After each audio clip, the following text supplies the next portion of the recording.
السلام عليكم. وعليكم السلام، اتفضل. سمحت، عايز كريم منع حمل. ايه؟ كريم منع حمل؟ انا سمعتها صح؟ قصدك اقراص؟ كريم. كريم ازاي حضرتك؟ بتستخدموه ازاي ده ولا بتحطوه ازاي؟ على فكره باجي اخده من هنا. تاخده من هنا؟ مفيش حاجه اسمها كريم منع حمل. ولو رحت جبتهولك وايه اللي لو رحت جبتهولك وحضرتك امي؟ يا باشا، شوف عندك ولا ما عندكش انجز. هو مين اللي بيستخدمه، انت ولا المدام؟ بالعقل كده مين هيستخدمه؟ لا، لو هنتكلم عن العقل فاحنا لغيناه من بدايه كريم منع حمل دي اصلا. خلاص يا باشا، مش عايز حاجه. السلام عليكم. وعليكم السلام. السلام عليكم. يا استاذ هنتناقش تاني في الموضوع. لا انا جاي اخد حاجه تاني. عندك دواء الشوربه بمعلقه؟ عندي. كام؟ 19 جنيه. طب هات ب 10. اعبهم لك في كيس طيب ولا تاخدهم في كوبايه بلاستيك؟ كده اسهل لك.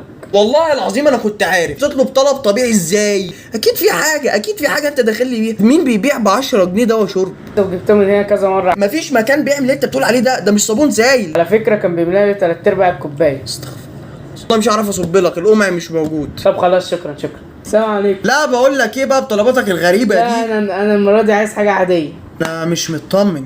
عندي تسلخات. عايز علاج يعني التسلخات؟ علاج عادي ها؟ في كريم كويس. لا كريم لا، انا عايز حقن. ايه؟